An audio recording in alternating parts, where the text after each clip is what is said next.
American Psycho, written by Bret Easton Ellis, published March 6, 1991. Genre, horror fiction, transgressive fiction.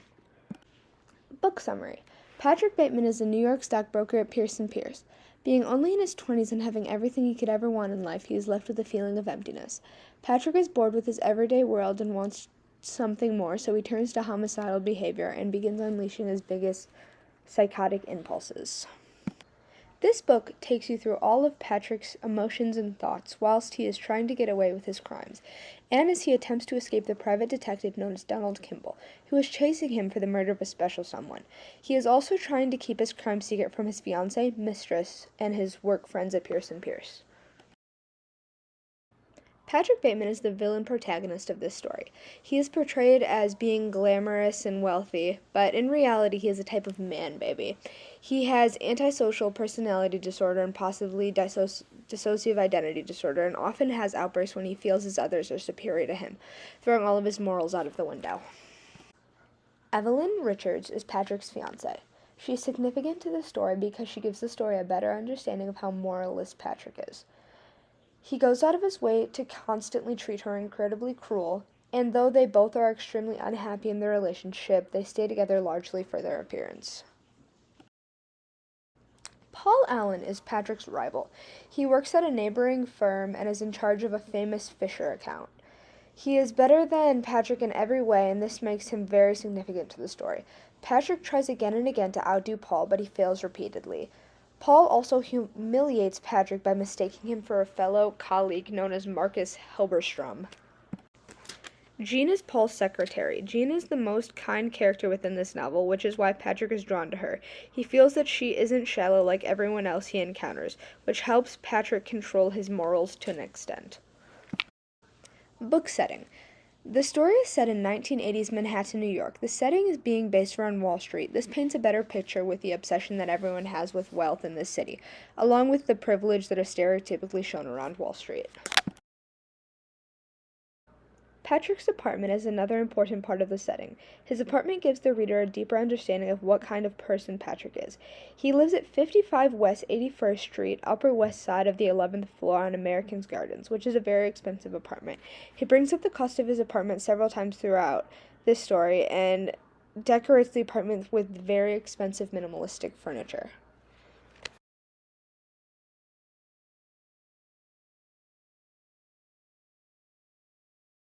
American Psycho is written in first person with a writing style of minimalistic and dynamicism, with a lot of extensive description. The most interesting part is definitely the use of over-description. The author spends chapters describing Bateman's morning routine in great detail, along with every character's appearance, including strangers. They are described in outrageous amounts of detail, most commonly being their clothes. The author also made the literary choice of making Patrick an unreliable narrator. This book is littered with numerous discrepancies on Patrick's account, and the reader is left to question the true reality of what is happening several times throughout the story. Themes. Number 1, greed. Greed is a central theme of this novel. This novel opens with Patrick's colleague, Timothy Price, touting his unprofessional credentials and complaining that he is underpaid despite his considerable income. Patrick's obsessions constantly revolve around luxury, commodities, and status symbols that seem just out of reach. For example, a table at Dorsia, the Fisher account, or a sophisticated business card. Greed and envy seem to motivate every aspect of Patrick's personality, from his career in investment banking to his overly expensive apartment, to his drives and appetite. Rather than leaving him fulfilled, Patrick's avaricious adventures often leave him feeling vacant and listless, which leads to the biggest points of conflict within this novel. Theme 2, materialism and consumption. Throughout this book, every time Patrick encounters another person, he describes in great detail what they are wearing and always worries of the designer labels of their clothes. His meticulous descriptions and severe judgment reveal Bateman's true people-hating self, and Bateman and his friends' obsession with their own images show the selfishness of this yuppie class, may be connected to the feelings that they exist within a culture that says the only way for them to obtain self-esteem, value, and place in society is to afford it. Bateman and his associates also have a practice of ridiculing any and all groups they deem below themselves, such as homeless people, beggars, African Americans, and women. Bateman, for instance, describes one homeless woman as ugly and old, and takes joy in dangling money in front of the homeless people's faces and gleefully snatching it away and enjoying their anguish and tears. I'd like to apologize in advance for how edgy these quotes are. Memorable passage number 1. What do you think? I do. And frisky, too. A model? She shrugs. An actor? No, I say. Flattered, but no. Well, I'm into, mergers and executions mostly. It depends. I shrug. Do you like it? She asks, unfazed. It depends. Why? I take a bit of sure bet. Well, most people I know who work in mergers and acquisitions don't really like it, she says. That's not what I said, I say, adding a forced smile, finishing my J and B. Oh, forget it. This is significant because it shows Patrick's urge to get caught. He is pushing the limits to see how much privilege he actually has. But this passage shows that even when being completely truthful, nobody is paying attention to him as an individual. Memorable passage number 2. Each model of human behavior must assume to have some validity. Is evil something you are, or is it something you do? My pain is constant and sharp, and I do not hope for a better world for anyone.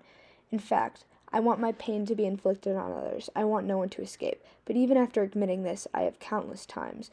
In just about every act I've committed, and coming face to face with these truths, there is no catharsis. I gain no deeper knowledge about myself. No new understanding can be extracted from my telling. There has been no reason for me to tell you any of this. This confession has meant nothing. This passage is significant because it shows that throughout everything that Patrick does, he is making no development. He is only getting sicker. Patrick wants to get caught, and because he has no consequences, he once again feels his life is meaningless.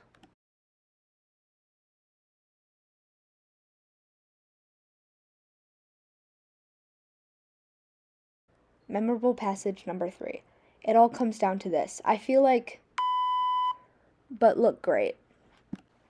The passage puts into perspective in the simplest way that within the society that Patrick is living, appearances single-handedly are the most important thing to everyone around them.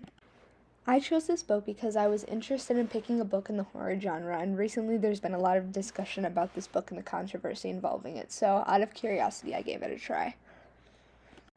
How did this book affect me? This book was definitely an experience to read, but the biggest effect for me was definitely how the book showed me how ridiculous things can be when you are constantly comparing others, and the unimportance of materialistic values. Overall, I think it was a very well-written book, but definitely a little too explicit for most readers to enjoy.